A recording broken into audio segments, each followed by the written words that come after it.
He is a certified speaker with Les Brown Maximum Achievement Team and an AAMCB nominated best-selling author who has dedicated his life to help others find the purpose in theirs. He started with a humble means, born the son of two lowly parents from a small island of Haiti, who did not have much in the ways of finances but had abundance in love. They instilled in him to always work hard and walk an ethical and moral path. Though his family always raised him with character, he still fell down the wrong path, getting into troubles with fist fight at school. He left for college to find a better way, but instead found himself flunked out with no aim or goals. But through great studies and research of all the greatest and most successful people in the world, reading hundreds of books, he found the answers to success and a proper mindset. He ended up graduating with a bachelor's in civil engineering from one of the most prominent universities in the world, University of Central Florida, became a published author, has spoken on stage with international speakers such as Les Brown, and has become CEO of the Power of Self Entertainment Group that provides access to other inspiring speakers to large events and venues while providing organizations the best talent in their areas. He has spoken in large arenas, community events, corporate offices, studios, small businesses, public city events, seminars, Toastmasters International competition, and at school, he once flunked from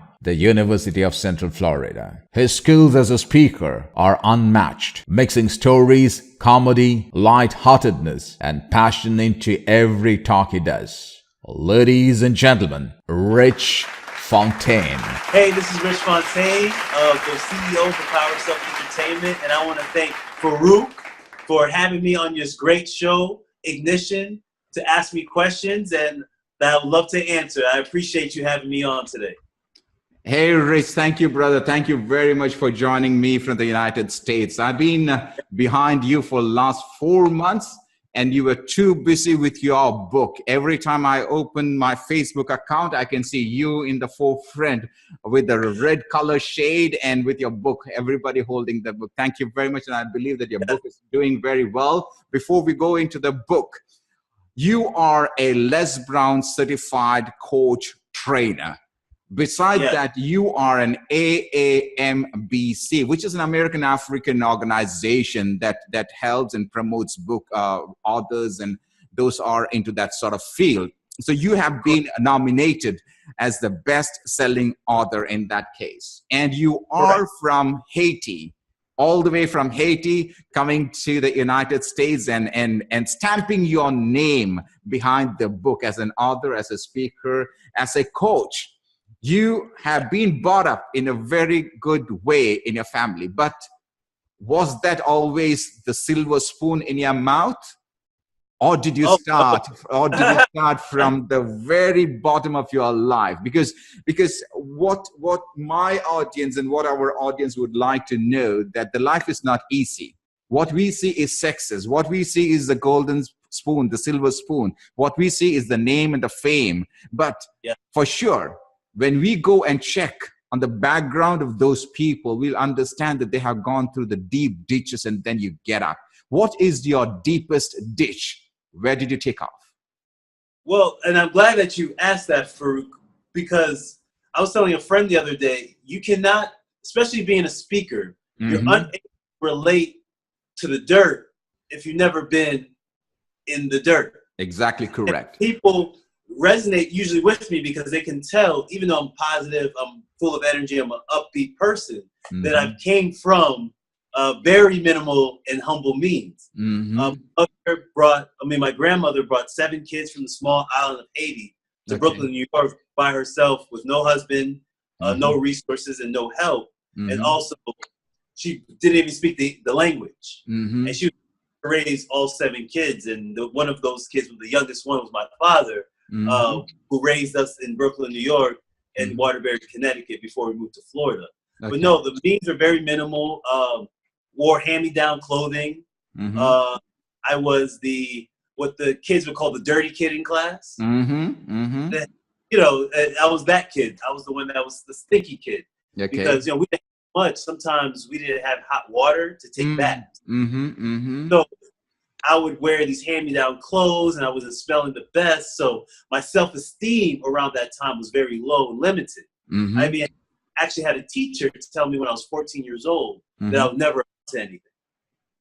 And that crushed me because, you know, I always had dreams, but when the adults with more experience telling a child that you'll never amount to anything, I took that and it led me down the wrong path, hanging with the wrong people, doing the wrong things, because I didn't feel worthy of myself. But I finally found worthiness within me. That's when I was able to start pursuing those dreams, and the doors start flying open. Of course, not at the start. And I want people to realize that entrepreneurship is difficult. Because it takes persistence. It takes heavy persistence. And it was my very first book that was nominated. But through that book, it led me to meeting Les Brown and being one of the founding members, which led me to my book, which led me speaking on stage with him and opening up for his conference and opening doors, speaking at the University of Central Florida, the same college that kicked me out. I actually failed college twice. Once in Tampa and once in Orlando. But once I got my mind right, and that's what my book is about, which you probably ask me later, but it's about getting your mind right, your spirit right, and your habits right. And that's what makes the biggest difference in the world. Absolutely, absolutely. Now, when your teacher said that you're not worthy and you went to the wrong track, when was the point of change that you said, this is not the life that I want to lead? I need to change my track. What was that sort of spark that happened in your life that you changed that sort of dirty life, if I might use that, the dirty life, and then change into where you are today right now? You know, I was listening to T.D. Jakes. He's one of my favorite speakers in the world. He's incredible. And he said something that really resonated with me because it was the truth.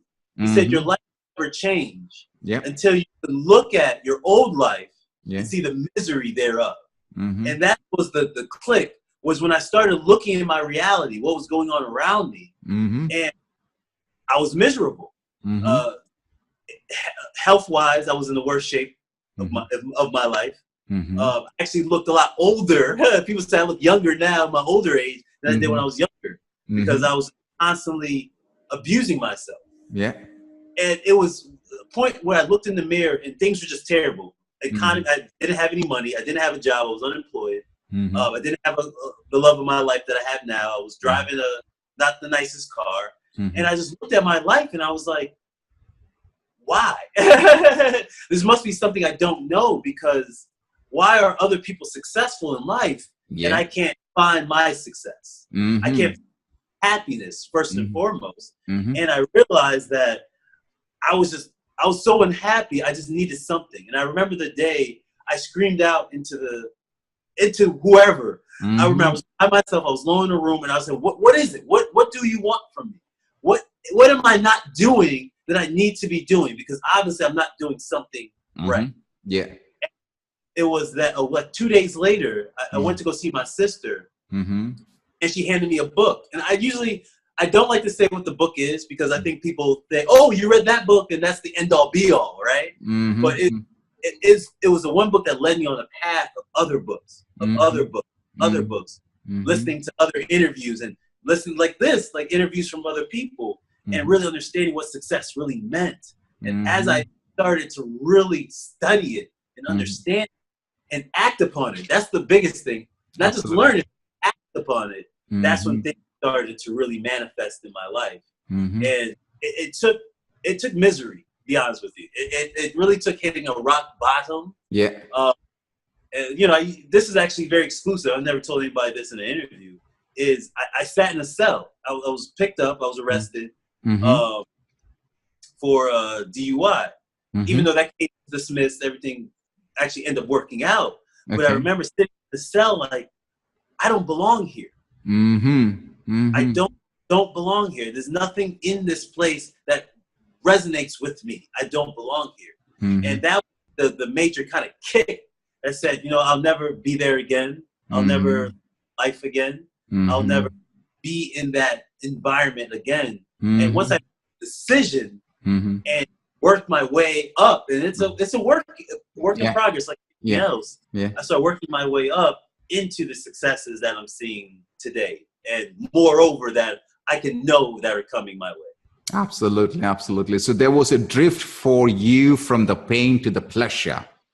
Now, So and that exactly happened while you were behind the bars. So my question would be, Rich, what are the three major changes, major decisions you took at that time that changed you completely into a different direction? What are the three major changes? And there could be a lot of people who are watching this program right now who are in the same scenario or situation where you were many years back.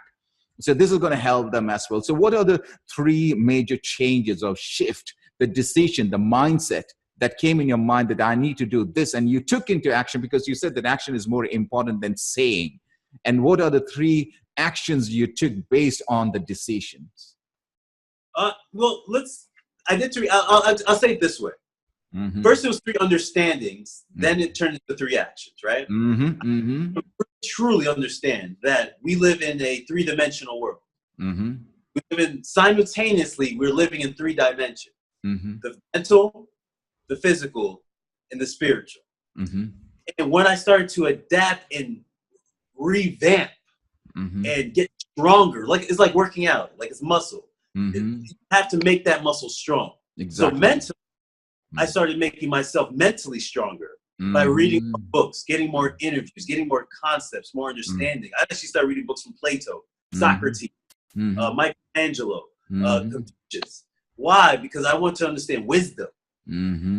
Get mentally strong through wisdom. And as I understand their philosophies and understand my perspective of the world change. And your perspective of the world changes, the world changes for you. Looking at a situation like, as a victim, I was at first, everything I was the victim. It was the world doing things to me. Until mentally I said, no, I am the reality. I create my own reality. I am everything that's happening to me. It's me, right? Exactly. And so when I started to change how I saw the world, instead of saying I'm a victim, no, I'm a victor. I'm not a victim, I'm a victor. So I have to take responsibility mentally. So if something bad happens to me, my first thought is, what did I do that created that? And so what things do I have to change so that situation doesn't happen again? Wow. That was the physical. I started to change the habits. And it's all about the daily habits. Like we were talking earlier, you said I wake up early and I go to bed early. But it just became a habit because I used to stay out all night. I would be drinking all night, hanging out with the wrong people. And honestly, good happens after 12 a.m. It just doesn't. Nothing positive happens after 12 a.m. So I just started going to bed earlier and waking up earlier and then utilizing that time. So my habits started changing. My eating habits started to change. My words, the words I started to use, I was starting to be very conscious of the words I was using, my talk, my speech. All those habits started to shift. As I became mentally, I became more conscious of what I did on a daily basis. And I started controlling what I did on a daily basis. And three is the spiritual aspect, which is, to me, the biggest thing in my life since I actually built that muscle to get in touch with my inner me, the me that I was the day I was born, not the way programming of other people say, hey, Richard, you should be like this, or you should be this way, or you should go this direction. The spirit within me that's been with me since day one, I started tapping into more of that, getting more in tune of who I am. Because most of the time I realized everything I did was based off somebody else. The schools I went to, the degree I went after, I did. I didn't realize until mentally I got stronger, started changing my habits, and spiritually I realized, no, I have to pursue my guts. What's in my gut? What's in my heart to do? And in writing was always in my heart to do, but I was too afraid to actually pursue it. But once I got spiritually, and I realized no weapon formed against me ever shall prosper, I realized that I create my energy, and through my energy, I will attract the things that I give out. And once I started to in tune with that within me, Everything changed. I stopped doing things for other people. People call me up right now and say, Rich, this will help your brand. Oh, Rich, you need this will get you to over the top. But in my gut, unless my gut says, okay, let's do it, I don't do it. If it's not my heart to do, I don't. That takes a kind of a level of faith that you have to have that spiritual strength to say, I only do what's in my soul tells me to do. Absolutely. As for John Maxwell, there are 21 laws of leadership, and the 8th law is all about your gut feeling. It's the 8th law, and exactly you were talking about it. Now, my question is, Rich, you have got a bachelor's degree from one of the best universities in the world, and you are a graduate in civil engineering. Why the heck did you become a speaker? You could have worked for 9 to 4, sitting behind the cabin and do something what your boss says. What is the difference between the life that you choose right now and the life that you said, that's not me, behind that sort of concrete jungle? I knew, see, the thing is, once I graduated, I was very ambitious. I'm a very go-getter type of person. So the day I graduated, I called one of the adjuncts of my school and I said, I want to intern at your facility. Okay. I don't think he believed me either. He was like, okay, yeah, sure, just come down Monday. And Monday in a suit, the whole thing. And he's like, oh, wow, I didn't think you were serious. I was like, no, I'm serious. He's like, really, we don't have an interning position for you, but you can shadow us for about a week. So I said, that's fine, I'll shadow you. And I sat in meetings with these people. And from that week, I realized this is not what is in me to do. You know, it wasn't deep in my spirituality just yet. There was always something that's like, this doesn't feel right. And I saw people that worked there for years. I mean, old guys, great, the whole thing. And they were happy. You know, you can tell somebody's face. They said everything in their face of being unhappy. And I talked to a guy, he said he had to work longer after retirement because he doesn't have enough in his retirement, his 401k. And I'm like, why are we living a life of unjoy? Why are people living a life that they're unsatisfied and unfulfilled? And from that, I said, I want to have fulfillment. I want to do something that changes people's mind. To just go the route everybody else is telling me to go. But I can go. And speaking, honestly, the speaking happened from a dream. I never want to be a speaker, trust me. People, believe it or not, I'm actually an introvert. It's like me. I'll tell you, yesterday I had a call and a gentleman, he said that I'm an introvert and I want to be an extrovert. I said, what are you talking about? If you're an introvert, be an introvert. I'm an introvert. I was interviewing last day, I was interviewing a couple of gentlemen and they all said they are introvert. And they are very good salespeople. I know that they are. The best salespeople are introverts. Yes. Exactly correct. Yeah.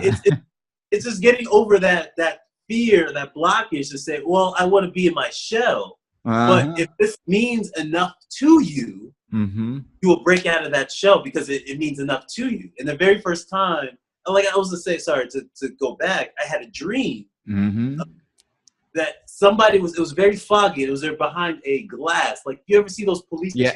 Yeah. And they grab the phone and they're talking to somebody behind the glass. Yeah. I couldn't see the person behind the glass. But what I remember was in the dream, I was giving them all this knowledge, all this inspiration, all this motivation, all this. I didn't even know I can't even remember the dream, but it was more information that I even consciously knew about. And I gave them all this information. And then I woke up. And then I realized from that dream that I'm supposed to share something with people. Some people are blocked. They're behind this glass. They can't get out. And through me, they can. And it was a very shaky dream. I remember waking up like, whoa, it felt so realistic that I was like, man, maybe I should. And it wasn't until I read a book from Jack Canfield called The Success Principles. He said, Success Principles. And he said, if you want to really be an influencer, if you really want to help people through your, you should learn how to speak to them as well. Mm-hmm. To join a Toastmasters. And the very first time I joined a Toastmasters, I was shaking. You know, my voice was crackling. It was a very terrible speech. Okay. But it was getting over that fear kind of made me feel like energized. It pumped me up. And then I started going every week. And I found a love for it. And then people telling me, Rich, you're really good. And man, I love what you say. And I love your voice. I love your way of speaking. And I knew from there that I had something. And, you know, the universe will tell you, they'll give you little winks of this is the path you should go. You know, it's like, I mentioned this in my book, Destiny on Purpose. I know I have to plug, I'm sorry. That usually life will tell you your route. You know, I was going a route and then life kept smacking me in the face, telling me every single day that, no, this is not the direction for you. But as I shift directions, things kept happening, compliments. Oh, I want you to go here. Like, Farookh, I want you to come to my ignition interview. It's just things like this keep happening. That's the universe telling me, no, you're on the right path. You're on the right track. So if for your audience, if things are happening in your life circumstances, it's usually meaning that A, it happens for you to learn something. B, it happens for you to change your path. Exactly. And if you can just understand those two things, so don't be a victim. Don't say, oh, life is happening to me. Say, okay, if something's happening to me, either I had to learn something or I had to change my path. Absolutely. And I think once you do that, you start getting yourselves always on the right path to success, your success. Exactly. I feel like everyone has their own personal success. Exactly correct. Exactly My correct. success And the definition for success is different for you, which is different for me, because everybody, it's a meaning that you give to success for sure. Precisely. Exactly. My writing, speaking is your interviews, yours. Absolutely. Rich, I can see a lot of books behind you, and I know that you have read a lot of books, and and you have gone and attended many classes. Why did you pick this gentleman by name Les Brown? What is special in him that you could identify that you didn't see in anybody else? Why Les Brown? Why Les Brown? Man, that is a great question. The very first time I ever heard Les Brown was actually in the book The Secret. And I've heard his name kind of floating around, but it wasn't until I started listening. I used to listen every morning. Okay. As soon as I get out of bed, motivational stuff on YouTube, right? It was just motivational mixes. They would keep coming up. And I would just play them on repeat. So I found my favorite ones. And my favorite ones had this man's particular voice on them every time. And I'm, who is this man's voice? Like, it speaks to my soul. It's like speaking to me. Like, everything he said felt like it was speaking to me. It's like he said, Rich, some opinion of you does not have to become your reality. It's like everything he said was like Rich first. And I heard his voice, and finally I was like, who is this man's voice? And I looked at one of the descriptions, and it was like Les Brown. I'm like, oh, that's Les Brown. And started going more in depth with his speeches and his CDs, and I bought To the Moon and a few of his others. And I was like, this man is incredible. And it spoke to me. One day, and a lot of his quotes are in my book. That was before I ever met him, before I ever joined his institute. I was already writing this book.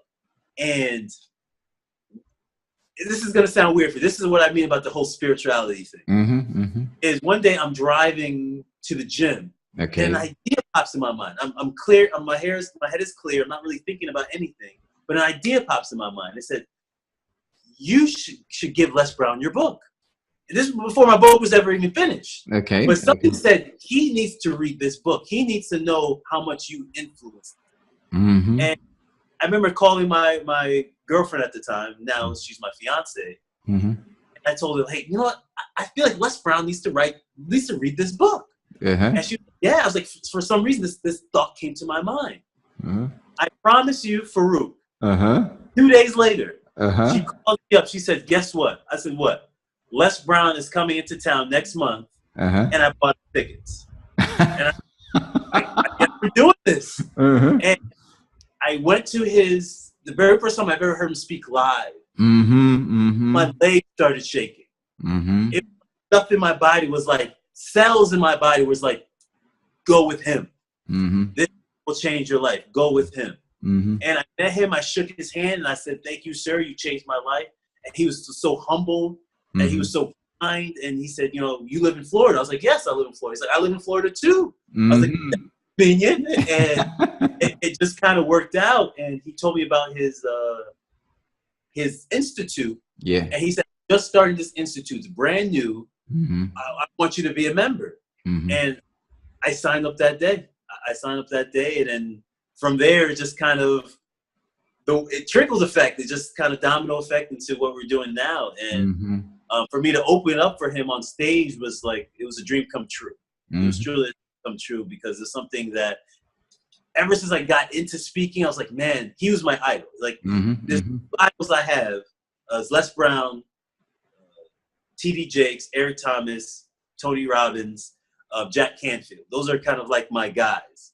And Les was just the shining star out of all of them. Like his approach to speaking, I just loved, and I just gravitated towards. It was just, to me, it's just kind of what it was meant to be. It was just meant to be. Wow.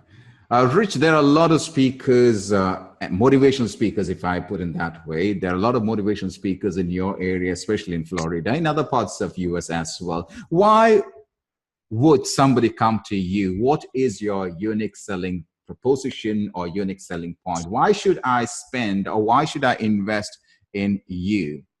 Absolutely. Great question.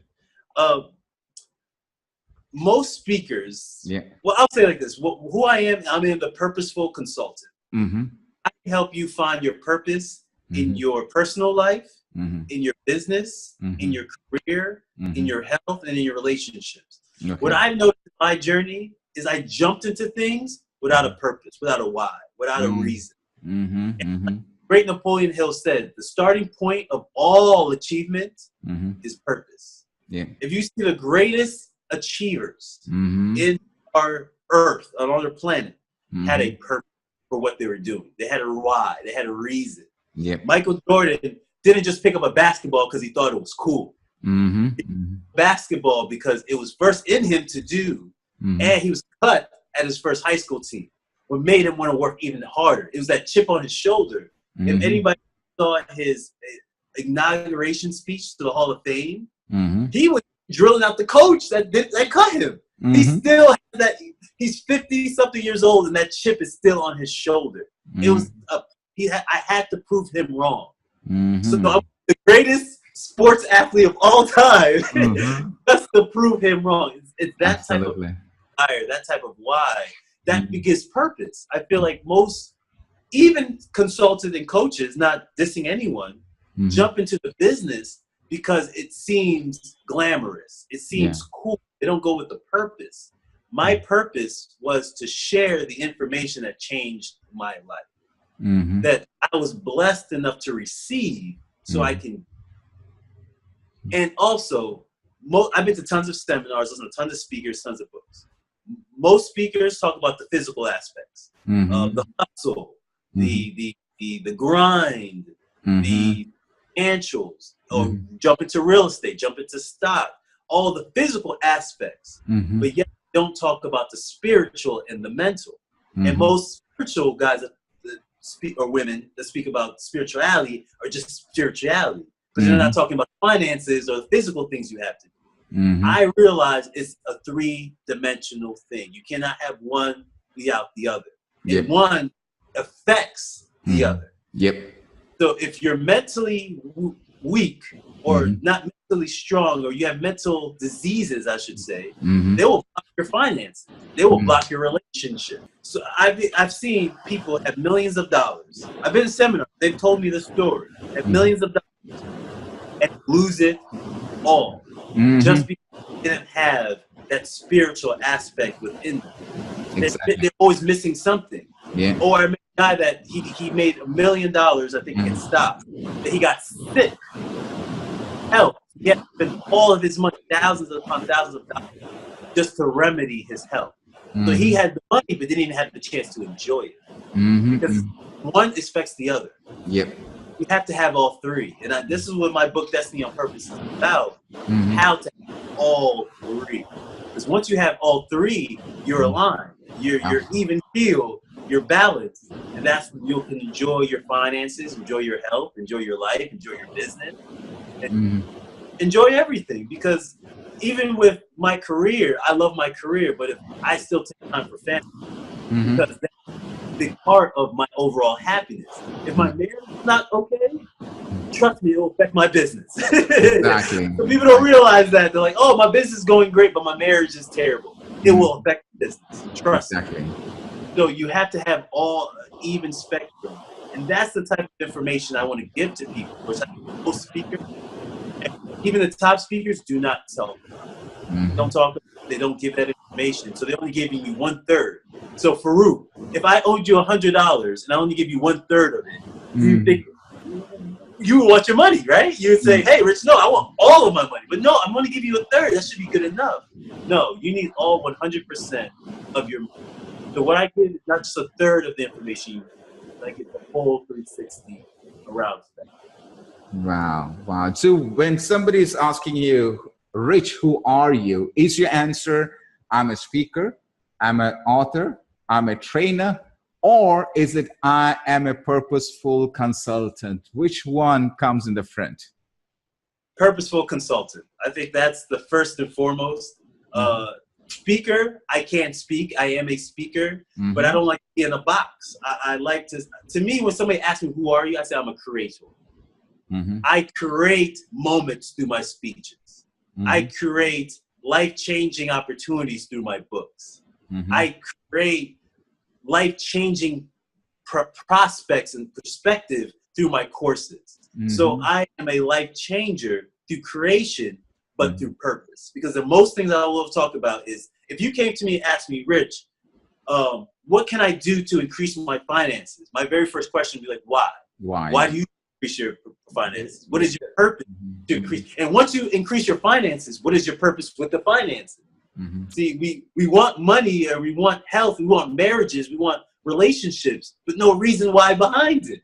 It's because the next person has it. That's fine, but why do you want it? Why do you need it? What is your purpose behind it? And once you get it, what are you going to do with it? And those are the main questions I would ask anyone that would approach me to ask me, how can I improve my life? My very first question is why? Why do you want to? And what is your purpose in pursuing your life? It's just like in the book which says, start with the why. Start with the why. Everything starts with the why. I think the universe started with the why. I think we're all here for a purpose. When God made human beings, he said, you know what?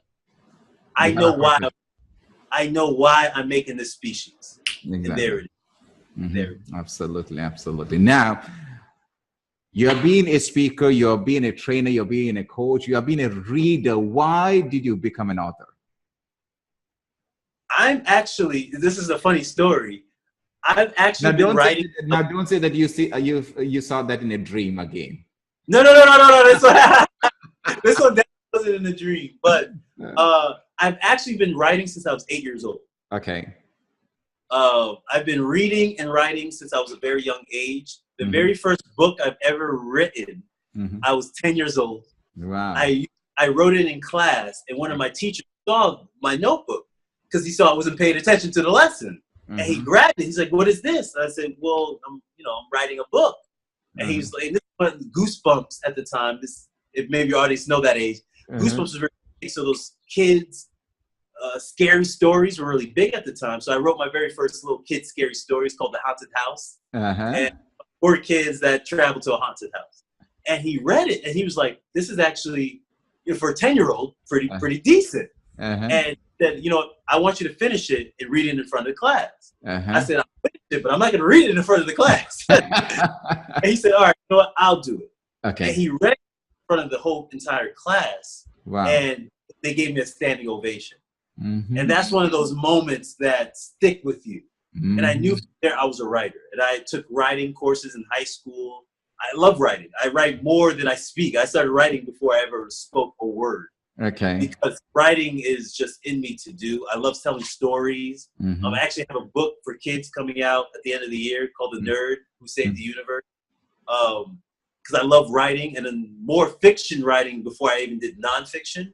So really you'll know me more for fiction writing, but I do nonfiction because I know people want to be successful and they want to see, Rich, how did you go from here, here, like how? And I used to get those questions all the time. And I said, I need to tell everyone so they can take that in their own life and change it, because that's what we're here for, to uplift each other. Absolutely. Now, talk about your book. Yes. I've been talking about this whole time. I kept it to the climax, you know? So, yeah, on the book, because that is your product. That's your baby. That is my product, is my baby. It's called Destiny on Purpose. How to get what you truly want out of life. And the reason I named it that is because destiny and purpose to me are synonymous words. Once you figure out your purpose and you start pursuing that, you create your own destiny. I'll repeat that. Once you figure out your purpose and you start pursuing that, you literally are creating your own destiny. Exactly. And I truly believe we all create our own destiny. Some like to admit it and some do not. You know, it was Earl Nightingale who said, everyone is successful. Oh, I'm sorry. Everyone creates their own life, but only successful that will admit it.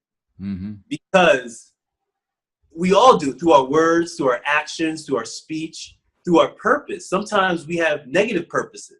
Exactly. Our negative purpose is, well, I'll never really accomplish anything. That's a purpose. That's something that you ordained and you're pursuing because you'll take actions not to accomplish anything. And you literally just created your destiny. But for the person that says, I want this lifestyle, I want this for my life, this is my purpose now, this is me, this is what I'm about, this is what I'm going for, you'll get it. Because you'll take every single action to getting that and you create your destiny. Exactly. And how to get you truly want is I think people are chasing things they don't really want. They don't truly want. They just do it because the status quo. It's chasing the Joneses. It's just going after what everybody else is going for. So the purpose of this book is to find what you, inside you, what you truly want. And many times you know what you want since you're a kid. Like, again, I've been writing since I was 10 years old, 8 years old. So I knew from a young age that it's something I wanted to do. And you probably, Farookh, love talking to people. You know, there's something about getting information from people, listening to people that got you going as a kid that said, hey, I'm going to do this as my purpose, as my goal, because it's something within you. So that's what the book is about, is how to find your spiritual success, mental success, and your physical success. And I break it down through the 20 laws of success, basically what the book, whole premise of the book is about. What those 20 laws are, I won't give all of them, but I'll start with the law of money and wealth, where all the things I've learned, all the seminars, all the books I've read on how to accumulate wealth, because riches is a marathon. As a young age, I thought riches was a sprint. You know, you make a good product, you sell, and now you get money. But that's not wealth. Money is not wealth, and they don't teach us that. Wealth is accumulation. Wealth is like wealth you put out, coming back to you, keeps coming back to you. And that takes some type of habit, some discipline about how to use your money in order to get that cycle going. So those things like that, and I call money and wealth spiritual. Many people don't think that. They think money and wealth is very physical and hard and I need to control it. But no, people were prosperous way before money ever existed. People always had the most land. Even the cavemen, there was the big caveman that had the bigger cave with the more beautiful cave lady, and the guy that had the smaller cave, not so beautiful cave lady. It was, and so it's a mindset of what makes you prosperous. It's a mindset that gets you accumulation. Because the person that serves, and it was like they said in the good book, the greatest among you shall be your servant. People that saying wealth and accumulation of it understand I have to serve. Like what we do, we serve other people. And through that, we create our legacy and our wealth and our abundance through serving people, through products and services. And so the book is how to take all these concepts and put it into one holistic person who is you, mentally strong, spiritually strong, and doing the right habits. And that's so important. Your habits, your daily habit will create your success. And that's what the book is fully about. I love it. It's all the information. It's the information I learned through 8 years of study. I studied success for 8 years, constantly reading books, seminar after seminar, interview after interview, Confucius, again, the wise men. And it started to click, after really studying this stuff, it started to click, and I started realizing only 20 things that everybody's talking about. 20 things, 20 laws of success. You adapt. See, a lot of people read the book, but they don't adapt. You have to adapt it into your life. And once you do that, it's automatic. I promise you. Within a year. I see myself 8 years ago. It's night and day. Night and day. Wow. Wow. And yes, and as you can tell, I do my research. Exactly. I have this book is not just from my own thoughts. This is from years of research of the most highly successful people in the world. Wow, fantastic. Rich, thank you very much for joining us from the US. And ladies and gentlemen, Rich Fontaine.